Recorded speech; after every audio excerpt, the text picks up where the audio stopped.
नमस्कार, मैं हूं शम्स ताहिर खान और आप देख रहे हैं वारदात।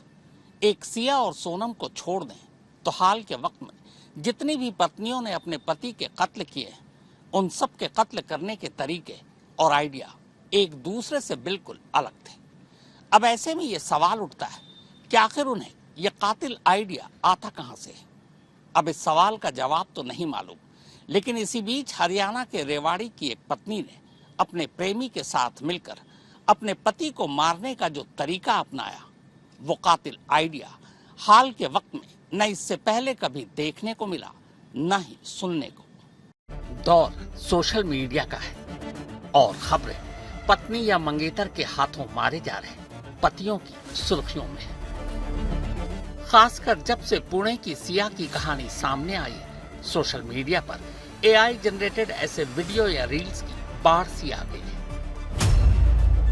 मैंने अपने पति को रात में सोते हुए ही हमेशा के लिए सुला दिया।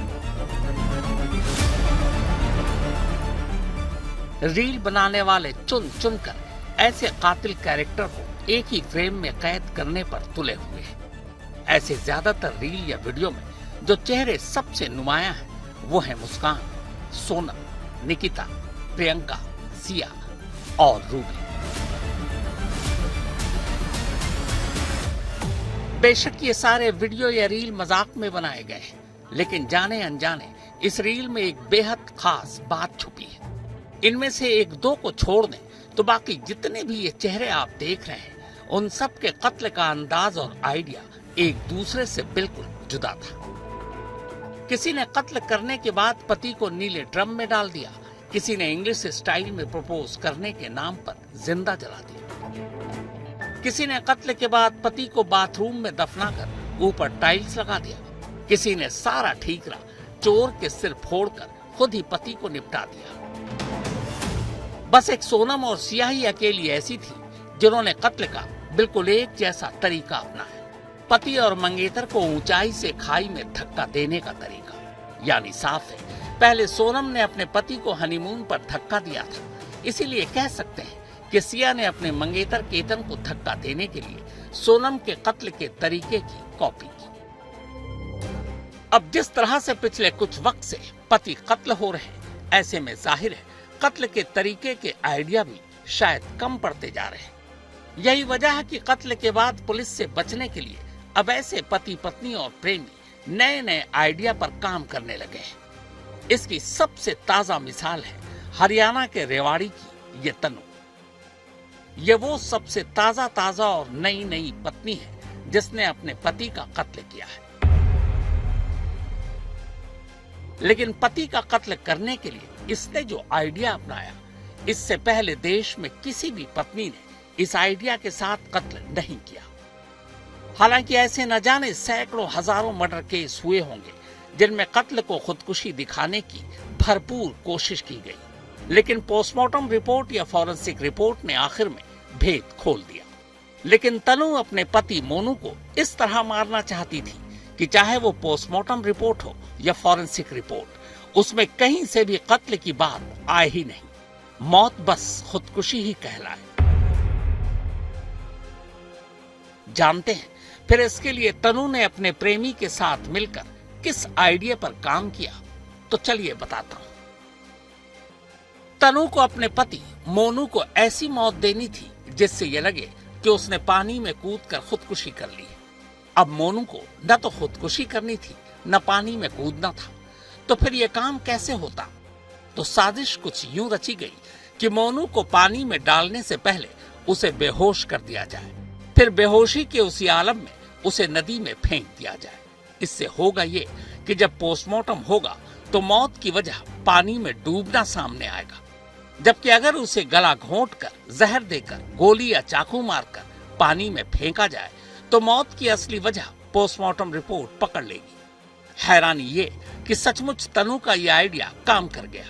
मोनू की लाश जब पानी से बाहर आई और पोस्टमार्टम हुआ तो उसमें मौत की वजह डूबना ही लिखा था। जिस्म पर चोट के कोई निशान भी नहीं थे, तो शक की गुंजाइश पूरी तरह खत्म हो गई। पुलिस ने भी खुदकुशी का मामला बताकर केस खत्म कर दिया। सोनू का अंतिम संस्कार भी हो गया। पत्नी तनु 7 दिनों तक ससुराल में सबके साथ आंसू बहाने वालों में भी शामिल हो गई। तो अब आप पूछेंगे कि जब पूरी साजिश कामयाब ही हो गई तो ये कैसे पता चला कि तनु ने अपने पति मोनू का कत्ल किया है, उसने खुदकुशी नहीं की। तो इस कहानी की सबसे खास बात यह है कि जिस तरह तनु ने कत्ल का नायाब तरीका ढूंढा, ठीक उसी तरह सोनू के घर वालों ने खुद पुलिस वाला बनकर अपने आप कत्ल की गुत्थी सुलझा दी। चलिए अब शुरू से शुरू करते हैं। यह हरियाणा में रेवाड़ी में रहने वाला मोनू का परिवार है। इसी साल इस परिवार के बेटे मोनू की शादी हुई पास के गांव की तनु से। शादी को अभी बहुत दिन नहीं बीते थे। इसका अंदाजा इसी से लगा लीजिए कि शादी हो जाने के बाद तनु सिर्फ 10 दिन ही ससुराल में रही थी। फिर वो मायके चली गई और वहीं रह रही थी। तनु ने शादी तो कर ली थी घर वालों की वजह से, लेकिन असल में उसे मोनू पसंद ही नहीं था, क्योंकि वो सोनू से प्यार करती थी। अब वापस सोनू से शादी करने के लिए उसे पति मोनू को रास्ते से हटाना जरूरी था। लिहाजा तनु ने अपने प्रेमी सोनू के साथ मिलकर साजिश रचनी शुरू कर दी। शायद हाल के वक्त में पत्नियों के हाथों जितने भी पति के कत्ल हुए और कत्ल के बाद कातिल का जो अंजाम हुआ वो तनु और उसके प्रेमी को भी पता था। लिहाजा दोनों ने मिलकर ऐसे कातिल आइडिया पर काम करना शुरू कर दिया जिससे पकड़े जाने की कोई गुंजाइश न रहे। इसी कातिल आइडिया के बाद तनु ने अपने पति मोनू को फोन कर 8 जुलाई को मिलने के लिए बुलाया। उसने ये भी कहा कि आते वक्त वो उस महीने की सैलरी भी अपने साथ लेकर आए। मोनू अपनी स्कूटी से घर से ये बहाना बनाकर निकलता है कि उसके पेट में दर्द है और वो डॉक्टर को दिखाने जा रहा है। तब रात के करीब 9 या 9:30 बजे थे। वो 8 तारीख को नाइट को गया था यहाँ से 9 साढ़े 9 बजे के आसपास, और घर वालों को बता गया कि पेट दर्द हो रहा है, मैं डॉक्टर के जा रहा हूँ। तो यहाँ से निकल गया। उसके बाद तो घर वालों ने 2 बजे के आसपास देखा कि अभी तक नहीं आया वापस। तो हम डॉक्टर के देख के आए वहाँ गाँव में, वहाँ भी नहीं मिला। फिर सुबह हम 2 दिन तक तलाश करते रहे और सुबह लड़की वाले के वहाँ फ़ोन किया तो लड़के ने मना कर दिया कि मेरी तो वहाँ बात ही नहीं हुई, अब तक 2-4 दिन से कुछ बात ही नहीं हुई मेरी तुझसे। तो और उसके भाई और वो चाचा का लड़का है, चाचा है, वैसे वो साथ ढूंढवाने भी आए थे। उसका पापा भी आया था, 2 दिन तक यहीं हमारे साथ ही थे ढूंढवाने के लिए। और 10 तारीख को फिर हमारे पास कॉल आई कि यहाँ ऐसे ऐसे नहर में बॉडी मिली है। तो देखी तो बॉडी मैच कर रही थी। 9 तारीख को कंप्लेंट आई थी रतिराम आरो जड़थड़ की कि उसका लड़का मोनू 8 तारीख की शाम को स्कूटी लेके घर से निकला था और अब तक घर वापस नहीं आया है। तो हमें शक है कि वो कहीं गायब है। इस पे तुरंत कसोला थाना पुलिस ने FIR दर्ज की और काफ़ी गहनता से तलाश की उसकी। और उसी तलाश के दौरान उसकी डेड बॉडी ये अपने आसलवास नहर के नाम से एक जगह है, इसमें बरामद की गई और स्कूटी भी नहर के किनारे ही खड़ी हुई पाई गई थी। लाश मिल चुकी थी, स्कूटी भी नहर किनारे खड़ी मिली। इससे साफ हो गया कि मरने वाला मोनू ही था। अब चूंकि जिस्म पर चोट के निशान भी नहीं थे तो पुलिस और परिवार दोनों ने मान लिया कि मोनू ने खुदकुशी की है। लिहाजा पोस्टमार्टम के बाद लाश घर वालों को सौंप दिया गया और उसका अंतिम संस्कार भी कर दिया गया। उसके बाद पोस्टमार्टम करवाया गया, डेड बॉडी हरिजन जो परिजन है उनको सौंपी गई। उसके बाद मामले में और गहनता से जांच की गई। तो ये प्रथम दृष्टया ये लग रहा था कि शायद सुसाइड का मैटर हो सकता है, लेकिन पुलिस ने डेड बॉडी निकलवाई है, पोस्टमार्टम करवाया, पोस्टमार्टम में कुछ नहीं आया। सुसाइड घोषित करके यहाँ पे पुलिस वाले ने कह दिया सुसाइड लग रहा है, आत्महत्या का केस लग रहा है, दाह संस्कार कर दिया। उधर पति की मौत की खबर मिलते ही रोती बिलखती तनु मायके से ससुराल पहुंचती है। शादी के कुछ महीने में ही उसके विधवा होने पर हर किसी को उससे हमदर्दी थी। रो रो कर उसका बुरा हाल था। पति की मौत के बाद सारी रस्में निभाने के लिए 7 दिनों तक वो ससुराल में ही रहे। अब तक पूरा परिवार यही मान रहा था कि मोनू ने सचमुच खुदकुशी की है, लेकिन तभी मोनू का मोबाइल पुलिस वाले उसके घर वालों को सौंप देते हैं। मोबाइल खोलते ही घर वाले हैरान रह जाते हैं, क्योंकि मोनू के मोबाइल का सारा डेटा सिर्फ चैट नहीं बल्कि कॉल डिटेल तक डिलीट था। तब पहली बार घर वालों को शक हुआ। इसी के बाद घर वालों ने सबसे पहले तो खुद ही अपने एक जानकार से मोनू के मोबाइल के डिलीट किए गए डेटा को वापस हासिल किया। अब डेटा उनके सामने था, डेटा के साथ कॉल डिटेल भी। इस कॉल डिटेल में एक चीज देखकर घर वाले हैरान रह गए। दरअसल 8 जून की रात मोनू डॉक्टर के पास जाने के लिए कहकर घर से निकला था। उसके बाद अगले 2 दिनों तक वो नहीं मिला। तब उसे हर जगह ढूंढा गया था। इसी दौरान घर वालों ने मोनू की पत्नी तनु से भी पूछा कि क्या वो उससे मिलने आया था या उसने फोन किया था। तब तनु ने कहा था कि उसकी मोनू से पिछले 3-4 दिनों से कोई बातचीत नहीं हुई, ना ही वो उससे मिला है। जबकि मोनू का कॉल डिटेल ये बता रहा था कि 8 जून को तनु और मोनू ने एक दूसरे को 49 कॉल किए थे। तो फिर सवाल ये था कि तनु ने झूठ क्यों बोला। अब घर वालों को पहली बार तनु पर शक होना शुरू हुआ, पर पुलिस के पास जाने से पहले वो खुद मामले की तह तक पहुंचना चाहते थे। लिहाजा मोनू के भाई और दूसरे रिश्तेदारों ने अपनी तरफ से तफ्तीश शुरू कर दी। पूरे इलाके की सीसीटीवी तस्वीरें, कॉल डिटेल पता करना शुरू किया। खुद तनु के मोबाइल में भी झांकना शुरू कर दिया। ऐसे ही एक सीसीटीवी कैमरे में 8 जून को 2 लड़के नजर आए, उसी नहर की तरफ जाते। इनमें एक सोनू था और उसका एक दोस्त। अब तक की तफ्तीश में अब सोनू और तनु के रिश्तों की भी कुछ भनक मिल चुकी थी। हमें सीसीटीवी फुटेज में 2 लड़के साथ दिखाई दे रहे हैं जो यहाँ ढूंढवाने के लिए भी आए थे। एक तो उसका चाचा लगता है, वो मोनू नाम है उसका, और एक लड़का और है उसका दोस्त ही, उसके चाचा जो मोनू का दोस्त है वो कैमरे में दिख रहा है, हमारे पास वीडियो है। और उसका भाई और जो उसका भाई है देव, वो भी आया था साथ ढूंढवाने के लिए। हमें उस पर भी शक है पूरा। अब शक यकीन में बदलने लगा, लेकिन घरवाले ये चाहते नहीं थे कि उनकी इस जांच के बारे में तनु को जरा सा भी भनक लगे। घर के कुछ लोग अब चुपचाप पुलिस के पास जाते हैं और उन्हें मोनू के मोबाइल के डेटा को डिलीट किए जाने की जानकारी देते हुए उसकी मौत पर शक जताते हैं। बच्चों ने सबूत इकट्ठा कर ही लिए थे, चैट वगैरह निकलवा ली थी, उसके मोबाइल ले लिया था, और जो फुटेज वगैरह है वहाँ गांव की वो निकलवा ली थी, वो सबूत इनके पास है। चुप में किसी को पता नहीं पड़ने दे, कोई महसूस नहीं हो, लड़की ने महसूस नहीं होने दिया। लेकिन यहाँ इनको जैसे सबूत मिलते गए उस हिसाब से शक होता गया था। उधर पति की मौत के बाद सारी रस्में पूरी कर 7 दिन बाद अब तनु मायके लौट चुकी थी। तनु के मायके जाते ही सारे सबूत के साथ पुलिस वालों से मिलने अब परिवार पहुंच जाता है, लेकिन पुलिस उन्हें टालती रहती है। तभी इत्तेफाक से हरियाणा के मुख्यमंत्री नायब सिंह सैनी को रेवाड़ी आना था। पुलिस को लगा कि कहीं परिवार वाले मुख्यमंत्री से शिकायत करने न पहुंच जाए, लिहाजा उसी दिन रेवाड़ी पुलिस ने घर वालों की शिकायत पर फौरन कार्रवाई शुरू कर दी। जब 17 तारीख को यहाँ से गए हैं, एफआईआर तो लगा रखी थी, पुलिस ने कोई कार्रवाई नहीं की। फिर एसपी के पेश हुए हैं, डीएसपी ने आश्वासन दिया, भाई 4-5 दिन का टाइम दो, 4-5 दिन में आपको संतुष्टि करा देंगे, भाई आत्महत्या है या सुसाइड है, कैसा क्या है, जो भी कानून होगा वो बता देंगे। 4-5 दिन का टाइम लेने के बाद उसके बाद में फिर गए हैं। फिर उसने 3 दिन का टाइम फिर मांगा, भाई 2 दिन के अंदर हम कार्रवाई करके संतुष्टि करा देंगे आपके, हम लग रहे हैं। उसके बाद में आप गए हैं 17 तारीख को अब 30 तारीख को जाने थे, जिस दिन वो नायब सिंह सीएम साहब आए थे बावड़ में। उस दिन पुलिस वाले यहाँ सुबह जल्दी आ ले, कभी आए परिजन कुछ वो हो, तो यहाँ आके वो बोल गए, भाई हम लग रहे हैं कार्रवाई में और आज शाम तक कार्रवाई बैठा देंगे, उनको अरेस्ट कर लें। कायदे से पुलिस का सारा काम तो मोनू के घर वालों ने ही कर डाला था। अब चूंकि गिरफ्तारी और पूछताछ का हक तो पुलिस को ही है, लिहाजा पुलिस ने पहले सोनू और फिर तनु को पूछताछ के लिए बुलाया। थोड़ी देर की पुलिसिया पूछताछ में ही दोनों टूट गए और अपना जुर्म कबूल कर लिया। असल में शादी को कुछ वक्त ही हुआ था और तनु ससुराल में या अपने पति के साथ ज्यादा रही नहीं, तो किसी को सोनू और उसके रिश्तों के बारे में पता ही नहीं चला। वो 2-3 बार तो सारी आई थी यहाँ पे, 2 बार 3 बार आई है। शादी के बाद में 5-5, 7-7 दिन तो रुकी है।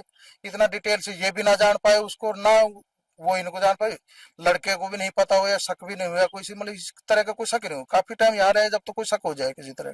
तो ये मोनू है लड़का, इसकी कुछ समय पहले शादी हुई थी तन्नू नाम की लड़की जो कसौली की रहने वाली है, और ये लड़की इसको पसंद नहीं करती थी, और इसका एक पुराना दोस्त था सोनू नाम का लड़का।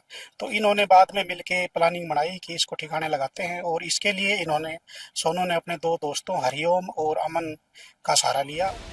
तनु और सोनू ने तब जो खुलासा किया, खुद पुलिस हैरान रह गई। इन दोनों ने बताया कि वो मोनू को इस तरह मारना चाहते थे कि न लाश पर कोई चोट के निशान दिखे, न ही पोस्टमार्टम रिपोर्ट में कत्ल वाली कोई बात आए। तब उन्हें यह आइडिया आया कि अगर किसी को बेहोश कर बेहोशी की हालत में ही नहर में फेंक दे तो मौत बेहोशी से नहीं बल्कि डूबने से होगी। इसके बाद प्लान के तहत 8 जून की रात तनु ने मिलने के बहाने मोनू को अकेले बुलाया नहर के करीब, पर वहां सोनू और उसके दोस्त भी मौजूद थे। उन्होंने अचानक मोनू को पकड़ लिया और उसके कान, नाक और मुंह को तब तक दबाए रखा जब तक वो बेहोश नहीं हो गया। इसके बाद उन्होंने चेक किया, तब भी उसकी सांसें चल रही थी। फिर उसी बेहोश मोनू को नहर में फेंक दिया। उनका आइडिया तो काम कर गया, पर एक गलती कर दी। मोनू का मोबाइल साथ ले नहीं जा सकते थे, इसलिए उसका सारा डेटा डिलीट कर दिया। अब कोई शख्स ऐन मरने से पहले अपने मोबाइल को साफ क्यों करेगा? बस इसी एक चीज ने तनु के इस परफेक्ट मर्डर वाले आइडिया को नाकाम कर दिया। देशराज सिंह, रेवाड़ी, आज तक। रेवाड़ी की पत्नी ने तो अपने पति को नहर में फेंक दिया था, लेकिन आगरा की एक पत्नी ने अपने पति का कत्ल करने के बाद उसकी लाश को घर के बाहर तक जाने नहीं दिया, बल्कि घर के अंदर बाथरूम में ही उसे दफना दिया और फिर उस पर टाइल्स भी लगा दी। इसके बाद अगले 1.5 महीने तक वो उसी बाथरूम में नहाती रही। रेवाड़ी से करीब 225 किलोमीटर दूर यह आगरा के एक दूसरी पत्नी का घर है, और ये उसी घर के बाथरूम की तस्वीर। इस वक्त यहाँ खुदाई चल रही है, अंदर खुदाई चल रही है और बाहर लोगों की भीड़ इकट्ठी है। भीड़ इंतजार कर रही है कि पुलिस यहाँ जिस लिए आई है, क्या सचमुच वो सच इस घर के बाथरूम से बाहर आ पाएगा? करीब 40 मिनट की खुदाई के बाद आखिरकार बाथरूम के इस फर्श से वो सच बाहर आ ही गया। अब फर्श से बाहर आए इस सच को सुने उससे पहले इस घर की कहानी सुन लेते हैं। हुआ यूं कि 18 मई की रात इस घर में एक साथ 5 लोग सोए थे। सुरेंद्र, उसकी पत्नी रूबी, दोनों की 2 बेटियां और सुरेंद्र की मां। लेकिन सुबह एक शख्स गायब था, और वो था घर का मुखिया 44 साल का सुरेंद्र शर्मा। सुरेंद्र अक्सर देर से सोकर उठता था और अलग कमरे में पत्नी रूबी के साथ सोता था। पर इससे पहले कि घर वालों को सुरेंद्र की गुमशुदगी की खबर मिलती, सुरेंद्र की मां और उसकी दोनों बेटियां सुबह सुबह सुरेंद्र के बड़े भाई के साथ उसके घर चली गई, भरतपुर। 2-4 दिन तो किसी ने सुरेंद्र की खबर नहीं ली, मगर इसके बाद रूबी ने अपने जेठ को फोन कर कहा कि सुरेंद्र कई दिनों से घर नहीं लौटा है। यह सुनकर सुरेंद्र का भाई फौरन आगरा आता है और रूबी को साथ ले जाकर 26 मई को पुलिस में सुरेंद्र की गुमशुदगी की रिपोर्ट लिखा देता है। पुलिस भी रिपोर्ट लिख तो लेती है, पर सुरेंद्र को तलाश नहीं करती। वक्त बीतता जाता है। इधर पुलिस रिपोर्ट के बाद पड़ोसियों को भी पता चल चुका था कि सुरेंद्र गायब है। लोग अफसोस जताने आते और रूबी हमेशा उनके सामने रोने लगती। अब महीना से ऊपर हो चुका था। इधर रूबी की दोनों बेटियां और सास भी अब घर लौट आई थी, मगर सुरेंद्र की अब भी कोई खबर नहीं थी। 45 दिन से 50 दिन के लगभग हो गए, तो इनकी पत्नी ने बोला था कि मेरे पति मुझसे लड़ कर के चले गए हैं और कहाँ लापता हो गए कुछ पता नहीं है। फिर उसके बाद में FIR वगैरह भी कराई थी और उनके लापता के पोस्टर भी बना करके चिपकवाए थे। कहाँ पे चिपकवाए थे? ये जगह जगह चिपकाए थे, यहीं आगे स्कूल वगैरह है और चौराहे वगैरह पे इन पर चिपकाए थे, और रेलवे स्टेशन वगैरह यहाँ पे भी चिपकवाए थे। उसके बाद में ये स्कूल के जितने भी CCTV कैमरे हैं वो पुलिस द्वारा उनको जाँच पड़ताल भी की गई थी कि किस समय किस दिन निकले थे, लेकिन उनका जानकारी नहीं मिली। सुरेंद्र की मां को पेंशन मिलता है। पेंशन की रकम ATM से निकाली जाती थी और ATM कार्ड सुरेंद्र के पास ही होता। सुरेंद्र के भाई ने जब बैंक जाकर पता किया कि क्या पेंशन के पैसे अब भी निकल रहे हैं, बैंक खाता देखकर वो हैरान रह गया। कोई पैसे अब भी बैंक से निकाल रहा था। सुरेंद्र के भाई को शक होता है। वो इस बारे में रूबी से फोन पर पूछताछ करता है। रूबी कुछ बता नहीं पाती। फिर 3 जुलाई को अचानक रूबी अपने जेठ को फोन करती है और उसे घर आने को कहती है। रूबी परेशान थी, वो रोने लगी। रूबी का जेठ उससे कहता है कि अगर तुम्हें सुरेंद्र के बारे में कुछ पता है तो बता दो, मैं तुम्हें कुछ होने नहीं दूंगा। रूबी उसकी बातों में आ जाती है और फिर सच बता देती है। वो कहती है कि उसने 18 मई की रात सुरेंद्र को खाने में नींद की गोलियां मिलाकर मार डाला। जेठ जब पूछता है कि लाश कहाँ है, तब वो उसे बाथरूम में ले जाती है और फर्श की तरफ इशारा करती है। ये है कि इसके वाइफ का मुझे थोड़ा सा डाउट हुआ, क्योंकि ये बार बार में किसी न किसी बात पर लेकर झूठ बोलती थी। तो मैंने उसकी थोड़ी तहकीकात करी। तहकीकात करने के बाद में मैंने बैंक स्टेटमेंट्स वगैरह निकलवाए, इनके मांगे जो हैं। तो उसके आधार पर मैंने इससे फिर पूछा मैंने कि अगर तुझे कोई परेशानी है या किसी भी चीज़ से तू डर रही है या कोई तूने करा है या वो तुझसे कुछ कह के गया है तो मैंने मुझे बता, मैं तेरी मदद करूँगा। मैंने कि मैं तुझे कुछ नहीं होने दूंगा। मैंने तू एक बार बस खाली मुझे बता तो दे कि मुझसे ये गलती हो गई है या मुझसे ये कह के गया है वो। लेकिन फिर उसने कल तक नहीं बताया। फिर आज मेरे पास में उसका कॉल आया कि आप घर आओ। तो मैं सुबह 6 बजे घर आया था इसके बाद। हाँ, आपका भाई और हाँ, ये मेरी भाई दोनों रहते हैं। अब उन्होंने फिर सुबह मुझे अपना कन्वेंस किया। तो मैंने उससे पूछा, मैंने कि कहाँ है? बोले यहीं है घर पे। मैंने घर पे कहाँ? बोली बाथरूम में। मैंने बाथरूम में जाके देखा लेकिन मुझे कुछ मिला नहीं। तो मैंने कहा बाथरूम में तो है नहीं। मैंने क्या बताना चाह रही है? बोली है बाथरूम में, लेकिन बाथरूम में जमीन के नीचे है। ये सुनते ही रूबी का जेठ सीधे पुलिस स्टेशन भागता है और पुलिस को अपने साथ लेकर घर पहुंचता है। ये उसी वक्त की तस्वीर है। खुदाई के दौरान अंदर से एक कंकाल बाहर आता है। पुलिस रूबी को गिरफ्तार कर लेती है। 26/5/2026 को थाना सिकंदरा पे एक सुरेंद्र शर्मा नामक व्यक्ति की गुमशुदगी दर्ज की गई। इस गुमशुदगी के क्रम में पुलिस द्वारा जांच की गई तो यह पाया गया कि मृतक की पत्नी द्वारा ही मृतक को मार के अपने बाथरूम में गाड़ दिया गया है एवं फर्श बनवा दी गई है। पुलिस द्वारा विधिक कार्रवाई करते हुए बाथरूम की फर्श तोड़ी गई एवं शव को बरामद किया गया। शव को पंचायतनामा करके पोस्टमार्टम हेतु मॉर्चरी भेज दिया गया है और अभियुक्ता को, जो कि मृतक की पत्नी है, उनको हिरासत में लेकर पूछताछ की जा रही है। अन्य विधिक कार्रवाई अमल में लाई जाएगी। पूछताछ में रूबी फिर पूरी कहानी सुनाती है। रूबी और सुरेंद्र की शादी 2010 में हुई थी। दोनों की 2 बेटियां हैं। सुरेंद्र को शराब पीने की आदत थी। शराब पीने के बाद वो अक्सर रूबी से झगड़ा करता और मारता पीटता भी।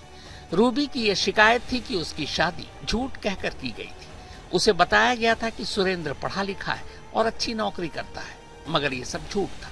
18 मई को फिर उसका सुरेंद्र से झगड़ा हुआ।